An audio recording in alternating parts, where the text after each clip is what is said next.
जय हिंद दोस्तों। हम लोग आज शुरू कर रहे हैं 10th क्लास का एक्सरसाइज फर्स्ट और आप लोग देख रहे हैं वास्तविक संख्या। तो वास्तविक संख्या में बहुत सारे संख्याओं के बारे में पढ़ना है। लगभग आप लोग 6th क्लास से ही पढ़े होंगे। प्राकृतिक संख्या किसे कहते हैं, पूर्ण संख्या किसे कहते हैं, पूर्णांक संख्या किसे कहते हैं, इसको आप लोग जानकारी के लिए बता दे रहे हैं कि प्राकृतिक संख्या जो गिनती की संख्या होती है उसको हम लोग प्राकृतिक संख्या कहते हैं। जैसे 1 2 3 4 5 6 जो डॉट होता है अनंत तक। पूर्ण संख्या इसमें जो हो जाते हैं वो शून्य सहित प्राकृतिक संख्या को पूर्ण संख्या कहते हैं, जिसमें हो जाएगा क्या, शून्य 1 2 3 4 5 डॉट डॉट और ये हो जाएगा आपका अनंत तक। और इसमें आपका हो जाएगा पूर्णांक संख्या, जिसमें ऋणात्मक सहित पूर्ण संख्या को पूर्णांक संख्या कहते हैं, जिसमें -5 -4 -2 -1 0 1 2 3 यानी कहने का मतलब कि पूर्णांक संख्या में आपका पूर्ण संख्या भी और प्राकृतिक संख्या सब सम्मिलित हो जाते हैं। तो इसका आपका विधिवत जानकारी आप 7 8 में पढ़े होंगे, ठीक है। तो इसको आप लोग थोड़ा सा देख लीजिएगा क्योंकि आप 10th में आ चुके हैं। तो मैट्रिक्स में एक पढ़ना नहीं है, पढ़ना है हम लोग को रेशनल नंबर से, वास्तविक संख्या तो जिसमें शामिल होता है, जिसमें परिमेय संख्या, इसमें परिमेय संख्या को हम लोग रेशनल नंबर कहते हैं, वहां से आप लोगों को शुरू करना है। और हालांकि ये पाठ आपको 7th क्लास में पढ़ना है, उसका लेकिन थोड़ा सा जानकारी है और उसमें पढ़ना है, और 8th क्लास में भी पढ़ना है आपका। तो यहां से हम लोग शुरू करते हैं परिमेय संख्या के बारे में। तो परिमेय संख्या किसे कहते हैं, इसमें कौन कौन सी संख्या आती है, ये तमाम जानकारी, और फिर हम लोग बारी बारी से एक्सरसाइज का पूरा मैथ सॉल्व करेंगे और इसका जितना भी एग्जाम्पल है, उदाहरण है वो भी, और जितना इसमें एक्स्ट्रा क्वेश्चन आते हैं मैट्रिक में, आउटी क्वेश्चन हर पार्ट से हम लोग बनाते चलेंगे, क्योंकि सिर्फ हम लोग एक किताब से आप सॉल्व नहीं कर, पूरा मैट्रिक का जो कोर्स है टेकअप आप नहीं कर पाओगे। तो आप इसका जानने के लिए आप पिछला साल जो भी क्वेश्चन बैंक है उस पर देखिएगा कि सिर्फ एक किताब से उसमें क्वेश्चन नहीं है, ऐसे बहुत सारे मैथ हैं जो आउटी है, जो दूसरी किताबों से आते हैं, वो सब हम आपको जानकारी देते चलेंगे। और इस तरह से हम लोग एक एक मैथ को सॉल्व करेंगे, उदाहरण सहित आउटी सब। तो सबसे पहले हम लोग शुरू करते हैं परिमेय संख्या के बारे में। परिमेय संख्या यहां पर लिखते हैं परिमेय संख्या। तो परिमेय संख्या आप जानते ही हैं किसको कहते हैं, कि वे संख्याएं जिनका रूप p/q में हो, जहां p और q पूर्णांक संख्या तथा q बराबर नहीं है 0, उसे परिमेय संख्या कहते हैं। लिख सकते हैं हम लोग कि वे संख्याएं जिनका रूप p/q में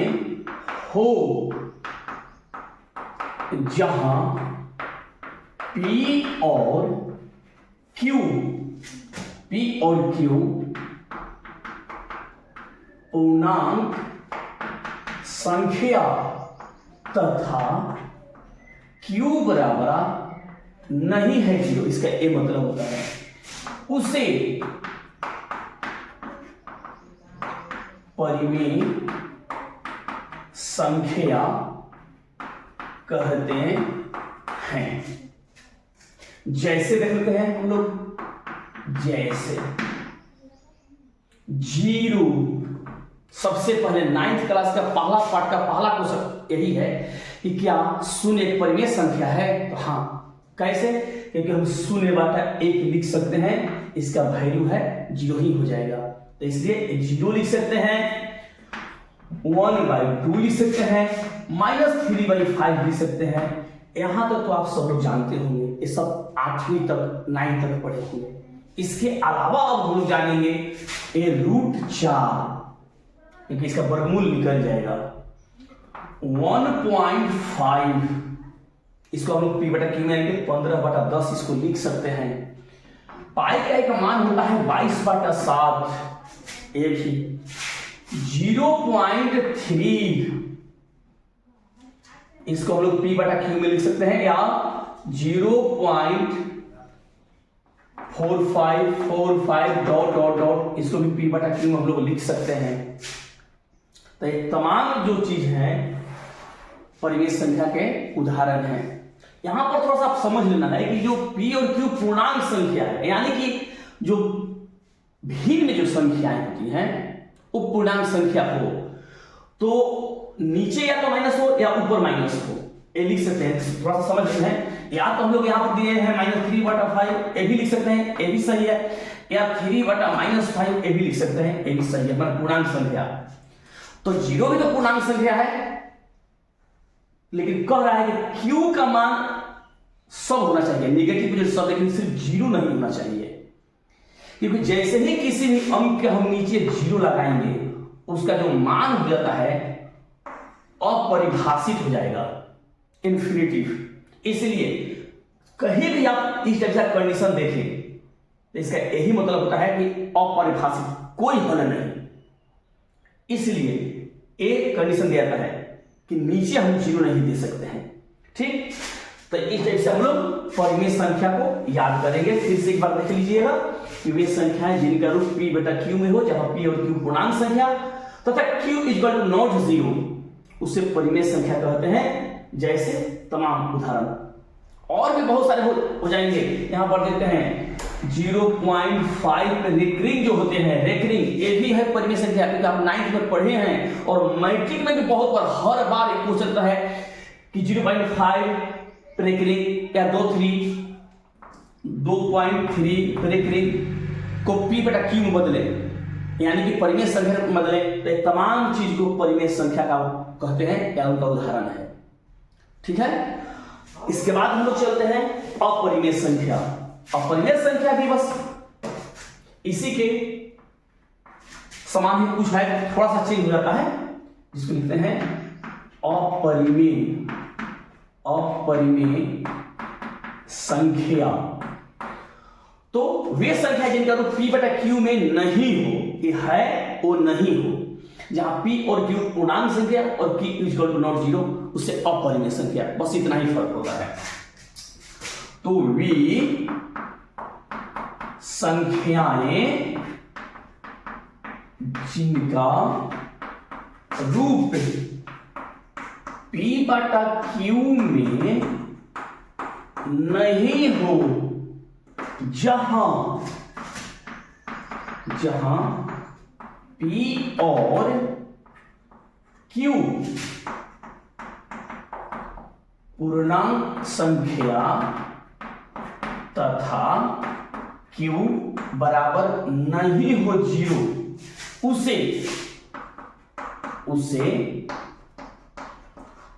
अपरिमेय संख्या कहते हैं। जैसे इसका एग्जांपल हम लोग देख लेते हैं।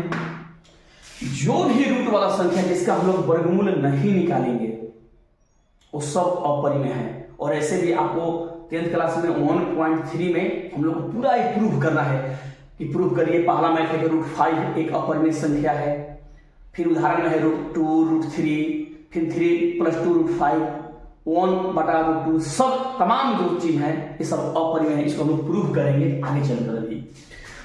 तो √2 और √3, 1/√2, पाई का मान जो होते हैं आपका 3.14 डॉट डॉट डॉट डॉट, ये तमाम चीज।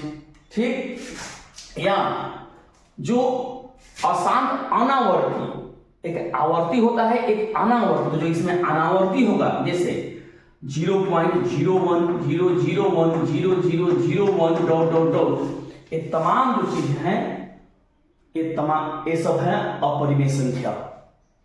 ठीक है, तो इसमें थोड़ा सा आप लोग फिर से हम लोग देख लेते हैं कि वे संख्या जिनका रूप P बटा Q में नहीं हो, जहां P और Q पूर्णांक संख्या तथा Q = नॉट 0 से अपरिमेय संख्या कहते हैं। और जैसे आप लोग ये देख लीजिएगा।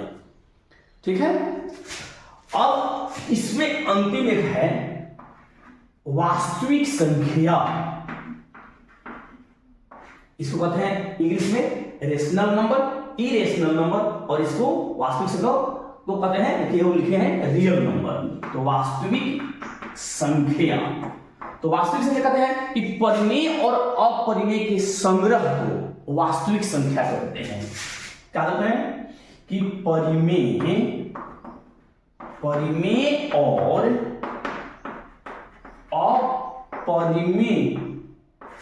अपरिमेय के संग्रह को वास्तविक संख्या कहते हैं।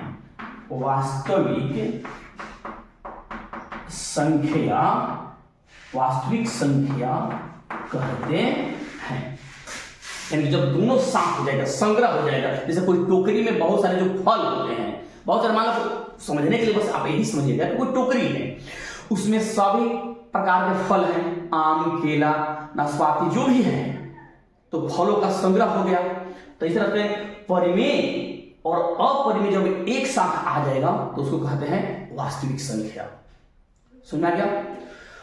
तो आप लोग इसको एक स्क्रीनशॉट ले लीजिएगा और फिर हम लोग अपना चलते हैं एक्सरसाइज फर्स्ट 1.1 और उसमें चलते हैं हम लोग यूक्लिड विभाजन एल्गोरिथम है, कैसे बनते हैं, उसके रूल्स क्या है, पहले हम आपको बता दे रहे हैं, एक दो मैथ समझाएंगे और फिर हम लोग एक्सरसाइज बनाएंगे। ठीक है, तो आप लोग पहले स्क्रीनशॉट ले लीजिएगा। चलिए दोस्तों, तो आप देख रहे हैं कि फिर से हम लोग शुरू कर रहे हैं 1.1 क्लास 10 का वास्तविक संख्या रियल नंबर के बारे में। तो आप लोग जानते होंगे कि हम लोग इस पाठ में पढ़ते हैं, पहला क्वेश्चन है यूक्लिड विभाजन से एचसीएफ ज्ञात करना। तो एचसीएफ को आप लोग 6 क्लास से ही पढ़ते आ रहे होंगे, लेकिन 6 में पढ़ना है गुणनखंड विधि से और भाग विधि से। लेकिन तीसरा चीज आज हम लोग पढ़ेंगे यहां पर यूक्लिड विधि, यानी कि यूक्लिड होता क्या है, थोड़ा सा हम जानकारी आपको दे रहे हैं और फिर हम लोग प्रश्न पर चलेंगे। जैसे हम लोग बचपन में कोई भाग बनाते थे, जैसे मान लीजिए कि यहां पर 2 है, यहां पर 7 है, कितना बच जाएगा 3, तो कितना बचेगा 6, कितना बच गया 1। ठीक है, तो इसको क्या कहते थे, इसको हम लोग कहते थे भाज्य, इसको कहते थे भाजक, इसको कहते थे भागफल, और जो नीचे है उसको आप लोग कहते थे शेषफल। हम लोग तो यही तो कहते थे। यानी कि देख रहे हैं आप लोग क्या कि अगर बीच वाला, कभी कभी मैथ में रहता था कि किसी संख्या का भाजक 2 भागफल 3 और शेषफल 1 हो तो भाज्य क्या है। तो भाज्य बराबर, यहां पर देखिए हम लोग प्रश्न निकाल सकते हैं, भाज्य बराबर क्या हो सकता है, भाजक गुना भागफल अब प्लस शेष। यानी कि भाजक कितना है 2, भागफल कितना है 3 और शेषफल 1। यानी कि गुना करेंगे, पहले गुना का काम होता है 6 आप प्लस 1, यानी कि हो गया 7। देखिए भाज्य आ गया 7। तो इसी जो नियम है भाग का, तो इसी विधि को कहा है यूक्लिड विधि, जिसको इंग्लिश में इसी चीज को कहते हैं A बराबर BQ प्लस R। यानी कि भाज्य बराबर भाजक गुने भागफल प्लस शेष। तो इसी सूत्र पर हम यूक्लिड विधि को बनाएंगे। ठीक है, जहां पर R को रिमाइंडर होता है, Q से, और फिर डिविडेंड और डिवाइजर इंग्लिश में, लेकिन उसको भाजक को हम लोग संकेत में लिखते हैं B और भाज्य को A। भागफल क्वेश्चन जो होता है उसको Q तो लिखते हैं, रिमाइंडर R। तो इसी चीज को हम लोग आज एक और उदाहरण से मैथ को समझते हैं यूक्लिड विधि से, कि यूक्लिड विधि में वो मैथ बनता कैसे है। जैसे प्रश्न कोई रहेगा कि मान लीजिए कि हम 32 और 40 का HCF यूक्लिड विधि से ज्ञात करें। ज्ञात करें। एक प्रश्न माना हो गया। इसमें सबसे आसान तरीका है, हम लोग लिख देंगे क्या, पहले सॉल्व जो करते हैं कि पहले देखेंगे कि दोनों संख्याओं में सबसे बड़ी संख्या कौन है।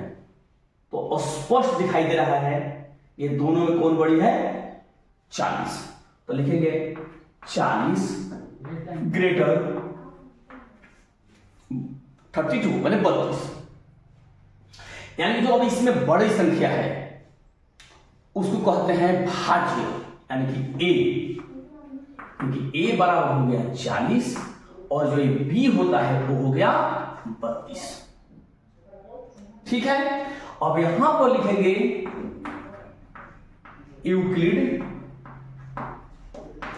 विभाजन से क्या होता है, a बराबर बी क्यू प्लस आर। अब इसी सिद्धांत पे हम लोग सूत्र पे इसको सेटिंग करते हैं, यानी कि 40 हो गया यहां और b के स्थान पे 32।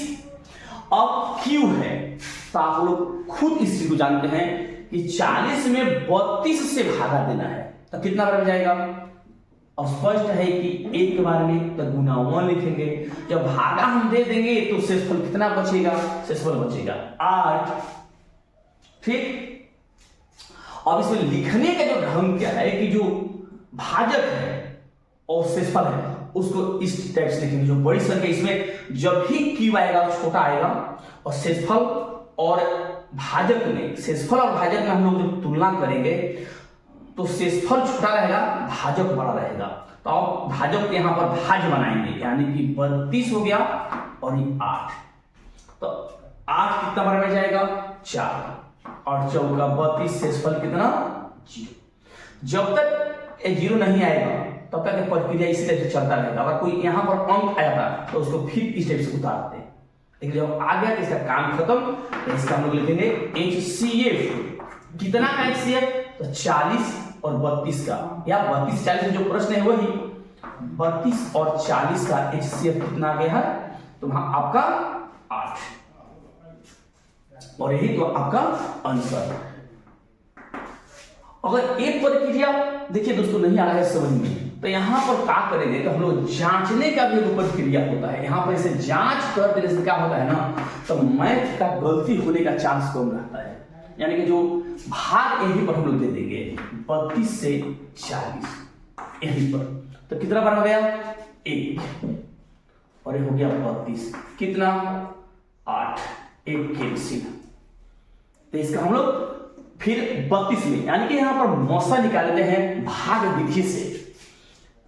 यहां पर भाग विधि से मौसा निकालेंगे और 4 का 32 और देखिए 1 शेषफल हो गया, तो 8। तो देखिए यहां पर लिखा गया है 32 गुना 1 प्लस 8। यहां पर देखिए 32 गुना 1 प्लस 8, एक चीज लिख रहे हैं। फिर इसको उतार देना है और फिर 8 से 32 में, तो 8 चौक का 32 0। तो देखिए यहाँ पर 8 गुने 4 प्लस 0, 8 गुने 4 प्लस 0, और जो आपका 0 के आ गया भाजक के स्थान पे, यही जो संख्या है यही आपका HCF है। तो इसी विधि से हम लोग को इस पाठ में HCF बनाना है। यूक्लिड विधि इसी को करते हैं, बहुत आसान, बहुत ही आसान विधि है। थोड़ा सा बस ध्यान देना है आपको, ठीक ना। और इस पाठ से एक क्वेश्चन रहेगा। हाँ, जरूरी नहीं है कि जो किताब में है वही अंक चेंज कर देता है, इसलिए दोस्तों आप लोगों को सीखना है, मैथ को रटना नहीं है, एक चीज पर ही नहीं रहना है, मैथ को सीखना है। क्योंकि आप देख ही रहे हैं कि जो भी आप पेपर देखिएगा, इसको जानने के लिए आपको पहले पेपर देखना होगा। पिछला जो साल है, एक तो 23 का हो, 22 का हो, क्वेश्चन भाई आपको या मिलेगा कहीं, उसको खरीद लीजिएगा, या होगा घर में तो उसको देखिएगा कि मैथ जो भी आते हैं उसका अंक चेंज कर करके आते हैं, तो आपको सीखना है। तो चलिए पहला क्वेश्चन है हम लोग को कि यूक्लिड विधि से प्रश्न है कि निम्नलिखित संख्याओं का HCF ज्ञात करने के लिए यूक्लिड विभाजन एल्गोरिथम का प्रयोग करें, ठीक ना। माने HCF हम शॉर्ट में लिख रहे हैं, आप लोग लिख लीजिएगा कि HCF ज्ञात करने के लिए यूक्लिड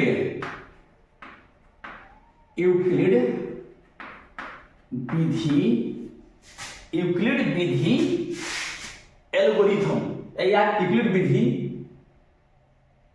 का उपयोग करें। इस सब क्या करने के लिए यूक्लिड विधि का उपयोग करें। ऐसे भी क्या जो आपको लिख सकते हैं। पहला हम लोग को मैथ है,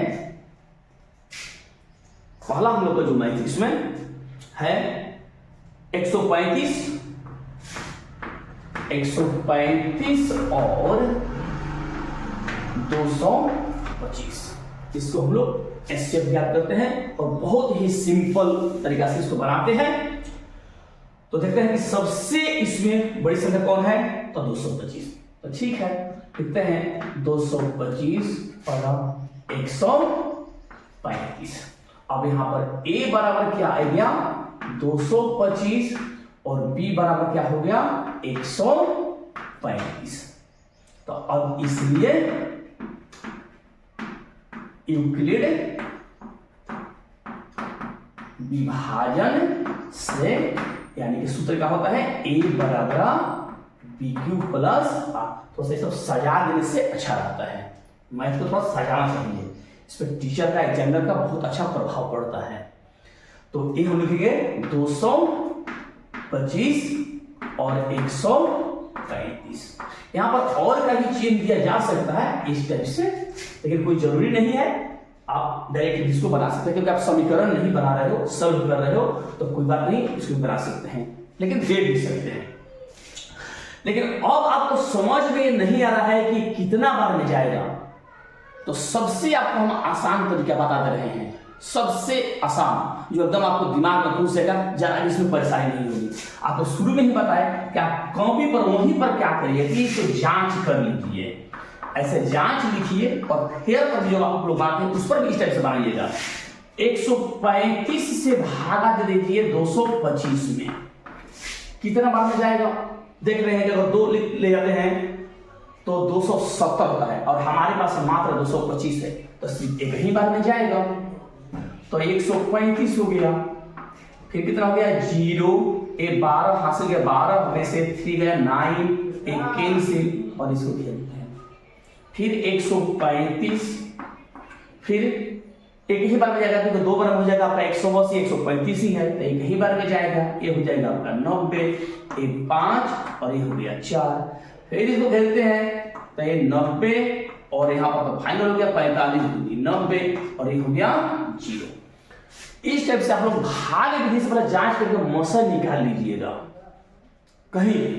अब देखिए इसको हम लोग कैसे सेट कर लेते हैं। देखिए 135 कितना बार मिल गया, एक बार, शेषफल क्या बचा 90। तो 135 गुना 1 शेषफल कितना बचा 90। पहला स्टेप क्लियर, जितना स्टेप है ये पहला स्टेप क्लियर हो गया। अब हम आपको क्या सिखाए, ये दोनों संख्या जो शेषफल आएगा हमेशा छोटा आएगा, ये याद रखिएगा, शेषफल हमेशा भाजक से छोटा आएगा। अगर आ रहा है बड़ा तो समझ लो गलती हो रहा है। अब इसको हम लोग लिखेंगे इस टाइप से, बस इसको ऐसे लिखना है, ध्यान रखना है, ऐसे इसको यहां पर, ठीक। पहले जो बड़ी संख्या है उसको, यानी कि 135 और फिर हो जाएगा यहां पर 90। अब देखिए यहां पर फिर से यहां पर आते हैं 90 एक बार और शेषफल 45। तो देखिए 90 गुना 1 और शेषफल कितना 45। फिर इस चीज को उतारते हैं ऐसे, आपकी बात। फिर 90 जो हो जाएगा वो भाजक हो जाएगा और 45 हो जाएगा, भाजक हो जाएगा। तो 90 और यहां पर हो गया क्या 45। तो देखिए फिर यहां पर आते हैं 45 का बार में गया है, 2 बार गया, शेषफल क्या बच गया 0। तो 2 शेषफल क्या हो गया 0। देखिए तो 0 आ गया और जो HCF हो गई, इसलिए HCF कितना का HCF तो है आपका प्रश्न क्या 135 और 225 का कितना आ गया 45। यही आंसर पहला प्रश्न आपका बन गया, ठीक। मतलब ये कितना सिंपल था, ठीक। तो इसी टाइप से हम तमाम मैथ को बनाएंगे। इस लो आपको स्क्रीनशॉट ले लीजिएगा, फिर हम लोग दूसरी तरफ बढ़ते हैं, दूसरे मैथ की तरफ। ठीक है, मिटा चलिए, ठीक है, मिटा रहे हैं।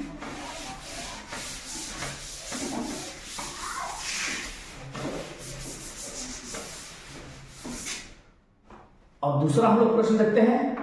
दूसरा प्रश्न है किताब में, आप लोग देखिएगा, किताब रखिएगा। 196 और 38,220 38,220। चलिए देखते हैं इसको।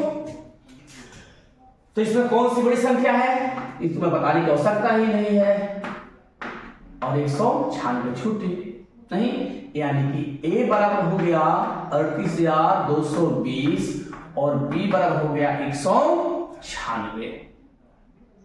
तो यूक्लिड विभाजन से a बराबर BQ प्लस R, यानी कि 38,220 बराबर 196। ये मैथ समझने वाले हैं। हालांकि अभी तक एग्जाम में, मैट्रिक एग्जाम में एक प्रश्न अभी तक आया नहीं है, तो इसको थोड़ा सा ध्यान से देखिएगा आप लोग। तो नहीं पता चला है नियमों, क्या करेंगे हम लोग, जांच कर लेते हैं। जांच करेंगे एकदम मैथ क्लियर, इसमें कोई गलती का चांस ही नहीं रहता है। तो 38,220 चलिए कितना बार में जाएगा देखते हैं, एक बार में 196 घटाएंगे 12, 6 है तो 6 हो जाएगा, ये हो जाएगा 7 17, तो 8, ये 2 हो गया, 1 ऊपर से क्या उतरेगा 2, तो 1862। अब इसमें रखते हैं कितना बार में ये जाएगा, ऐसा नहीं इसको घेरेंगे नहीं, वो तो इसको थोड़ा सा अलग टाइप का है, इसको घेरेंगे नहीं, यहां पर हम भाग ले जाएंगे। ठीक, तो कितना बार में जाएगा ये, 9 बार में। अपना प्रैक्टिस करिएगा, हम लोग इसको बनाए हैं तो हम जानते हैं, ये 9 बार में गुना करिएगा। आप लोग 7 बार 8 बार इसे गुना करिएगा तो 9 बार में देखते हैं। तो 9 6 कितना होता है 54 हो गया, 5 9 9 81, 81 या 5 81 या 5 होता है 86, 8 और 9 8 17, ये हो गया आपका। फिर घटाते हैं, फिर हो गया 12 में से 4 गया 8, ये हो गया 5 15, ये हो गया 9, ये हो गया कैंसिल, ये हो गया कैंसिल, यहां से दिया था ऊपर से क्या उतरेगा 0, ये हो गया 980। अब ये 980 जाएगा 5 बार में, तो आ जाएगा 980। आप लोग इसको देख लीजिएगा, यानी कि क्या 196 को 195 बार में गुना करेंगे तो सिर्फ 0 आएगा, आपका 38,220 आ जाएगा, वो कट जाएगा। गुना करके कहीं रख कर देख लीजिएगा। ठीक, तो गुना करेंगे 195 में डायरेक्ट और 0 आ गया यहां पर, यानी कि HCF भी यही, तो इसलिए HCF कितना 196 और 38,220 का HCF कितना 196, यही आंसर। ठीक, तो ये थोड़ा सा मैथ है, अपना समझिएगा इसको, ठीक ना। गुना करनी है हम लोग अपना किए हैं, और ये बच्चे जो है क्लास में ही सब कर लेते हैं, तो आप लोग करिएगा, इसलिए हमको सब याद है, थोड़ा सा देख लीजिएगा। आप लोग भी बनाइएगा प्रैक्टिस, याद आ जाएगा, ध्यान रखिएगा। तो इसको भी स्क्रीनशॉट ले लीजिएगा, ठीक है। एक एक मैथ आप लोग फिर अपना फेयर करते चलिएगा, देखो फेयर आपके पास रहेगा तो फिर एग्जाम के समय में बहुत सारा काम आएगा। आपका सब विषय का फिर हम पढ़ाई कराएंगे, साइंस का, सोशल साइंस का, हिंदी, तमाम विषय का हम आपको ऑब्जेक्टिव सब्जेक्टिव सब करवाएंगे। तो पहले अभी तो शुरुआत हुआ है, पहला पार्ट 3 साल से ही मैं ऑनलाइन पे आया हूँ, तो मेरा वीडियो थोड़ा आप लोग शेयर करते रहिएगा, लाइक करते रहिएगा, बस यही कि आप लोग साथ दीजिएगा ना, लाइक करिएगा, शेयर को सब्सक्राइब कर दीजिए। जय हिंद। तब तक लाइक कर गया है दोस्तों। चलिए तो तीसरा मैथ देखते हैं। इसका तीसरा प्रश्न है आप लोगों का कि 867 और 255, 867 है और 255 है। तीसरा मैथ 867 और 255। ठीक है दोस्तों, तो हम लोग देखते हैं इसमें बड़ी संख्या 867 बड़ा 255 से, यानी कि a बराबर 867 हो जाएगा और b बराबर हो जाएगा 255, यानी कि यूक्लिड विभाजन से a बराबर BQ प्लस R हो जाएगा, यानी कि 867 और 200, हम पावर 25 कहां से आ रहा है भाई, 55। ठीक, पता नहीं चल रहा है आपको कि कैसे जाएगा, हालांकि जाएगा तीन ही बार में, लेकिन आपको बस समझ में नहीं आ रहा। पहली बार ये बना रहे हैं, जो भी बच्चे आ रहे हैं 10th क्लास में, तो उनको समझ में नहीं आ रहा है कितना बार में जाए। तो आपका तरीका क्या बताया है कि आपको जांच कर लीजिए, यहीं पर फिर से लिखकर आप जांच करिए, प्रत्येक प्रश्न को लिखिए, जांच कर लीजिए 255 और ये 867 को। तो आप 3 बार में इसको ले जाइए, तो 5 × 15 हो गया, एक 16, एक और ये हो गया 7, तो ये 201, फिर 102 हो गया, फिर इससे भागा देंगे 255 में, कितना बार में जाएगा, 2 बार में, तो कितना हो गया 204, कितना होता है दोस्तों 51 को फिर घेरेंगे 102 में भागा देंगे तो 2 बार में जाएगा और 102 और ये हो गया 0। ठीक, तो कितना सिंपल हो गया। अब यहाँ पर सिर्फ आपको सेटिंग करना है, सोचना ही नहीं है। 255 को 3 बार में ले गए हैं तो 102 हो गया, तो ठीक है, यहाँ से 3 बार कर दीजिए, शेषफल हो गया 102। बस फिर क्या तरीका बताना है इसको उतारने के लिए, यानी कि 255 भागा देंगे 102 से। देखिए दूसरा कंडीशन, 102 कितना बार में गया है, 2 बार में, शेषफल कितना 51 बचा है, यानी कि 2 शेषफल 51। फिर उतारेंगे 102 यहां पर और 51 भाजक की जगह। तीसरा कंडीशन देखिए, 2 बार में गया है और शेषफल हो गया है 0, 2 बार में शेषफल हो गया 0। देखिए 0 आ गया, काम खत्म, यानी कि यही आपका HCF हो गया। तो इसलिए HCF कितना का 867 और 255 का होता है 51 आंसर। ठीक है दोस्तों, तो इस टाइप से इसमें 3 ही प्रश्न है, उदाहरण में भी बहुत सारे हैं, तो जरूरी नहीं है कि ये 3 ही मार्क आपके एग्जाम में पूछेगा, नहीं, अंक चेंज करता है। 1-2 प्रश्न और है जो दूध के मात्रा वहां पे है, वो भी बताएंगे आप लोगों को किस टाइप से घुमा करता है क्वेश्चन, सिर्फ आपको दिमाग को टेस्ट करने के लिए। तो इसको पहले हम लोग स्क्रीनशॉट ले लीजिएगा और फिर हम लोग दूसरा मैथ की तरफ चलेंगे। ठीक है दोस्तों, तो चलिए फिर से कहेंगे दोस्तों, देखते हैं दूसरा प्रश्न। इसका किताब आप लोग BTC का ही देख लीजिएगा। और दूसरा प्रश्न देखिए है कि दर्शाइए कि कोई भी धनात्मक विषम पूर्णांक 6q+1 या 6q+3 या 6q+5 के रूप होता है। धनात्मक विषम पूर्णांक यानी विषम संख्या कौन सा, जो 2 से पूरी तरह न कटे, 1, 3, 5, 7 जो भी तमाम संख्याएं हैं, इसको हम लोग विषम संख्या कहते हैं। फिर से प्रश्न लिख लेते हैं कि दर्शाइए कि कोई भी धनात्मक विषम पूर्णांक 6q+1 या 6q+3 या 6q+5 के रूप होता है। आपको प्रूव करना है, दर्शाना है।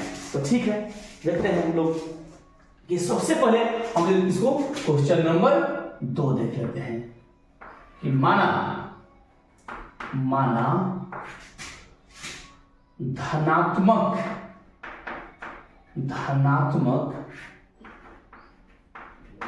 विषम पूर्णांक a है, कुछ भी मान सकते हैं, a भी x भी कुछ भी मान सकते हैं। तो माना धनात्मक विषम पूर्णांक a है, तो इसलिए भाजक क्या होता है, b होता है। अब कितना दिया है, 6 दिया है, तो दिया है 6q+1 6q+3 6q+5 के रूप का होता है विषम पूर्णांक, यानी कि ये हो गया।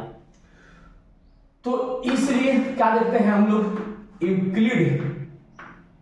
यूक्लिड विभाजन से क्या ए बराबर B Q plus R. Euclid विभाजन से ए बराबर बी क्यू प्लस आर सूत्र होता है। तो इसी सूत्र पे जो प्रश्न में दिया है उसको सेट करते हैं, यानी कि ए बराबर जो हम लोग ए माने हैं विषम पूर्णांक ए हो गया, आई कितना का बी की जगह कितना दिया है 6 दिया है, तो 6q प्लस आर ए दिया हुआ है।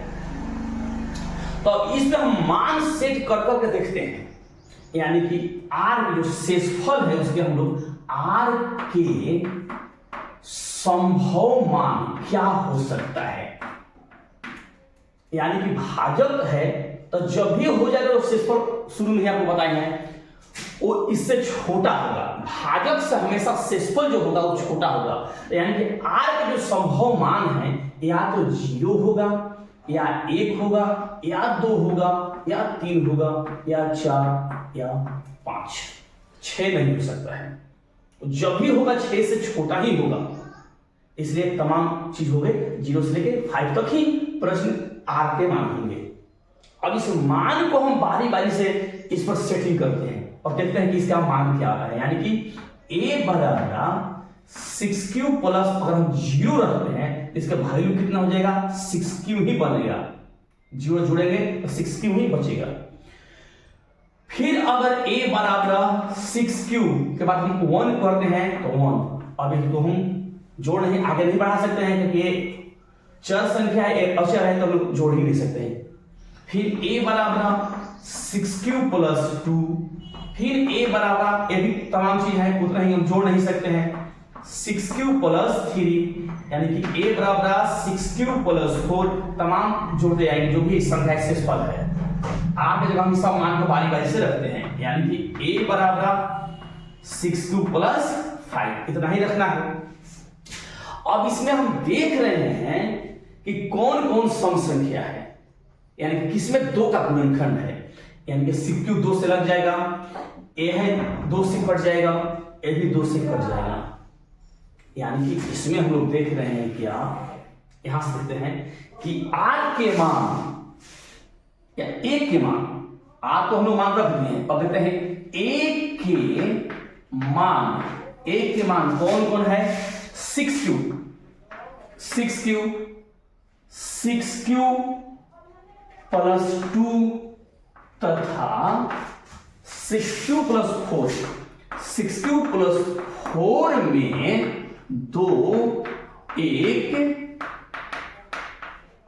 गुणनखंड है, इसमें भी 2 गुणनखंड है, इसमें भी 2, इसमें भी 2, हम कॉमन निकाल सकते हैं। जबकि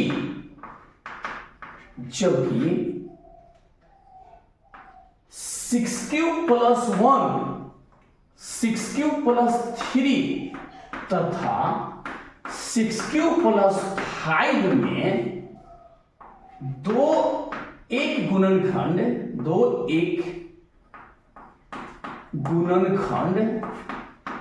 नहीं है, तो जिसमें 2 गुणनखंड नहीं होगा, यानी कि जिसमें हम कॉमन 2 नहीं निकाल सकते या जो संख्या 2 से भाग नहीं निकलेगा वो क्या हो जाएगा, विषम पूर्णांक।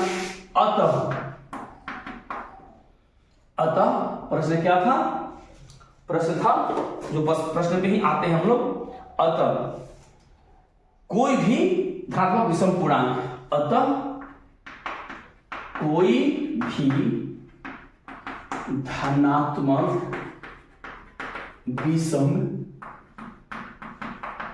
पूर्णांक 6q प्लस 1, 6q प्लस 3 या 6q प्लस 5 के रूप का होता है, और ये हम लोग का सत्यापन हुआ, प्रूव कर दिए। ये मैथ बहुत ही बढ़िया है एग्जाम के उद्देश्य से, ये मैथ शायद एक बार या 2 बार ही आया है मैट्रिक में, इसलिए इसको बहुत ही बढ़िया से इसको ध्यान से आप लोग समझ लीजिएगा और प्रैक्टिस कर लीजिएगा, ठीक है। तो चलिए इसको स्क्रीनशॉट ले लीजिए एक बार और फिर हम लोग चलेंगे अगला प्रश्न की तरफ, ठीक है।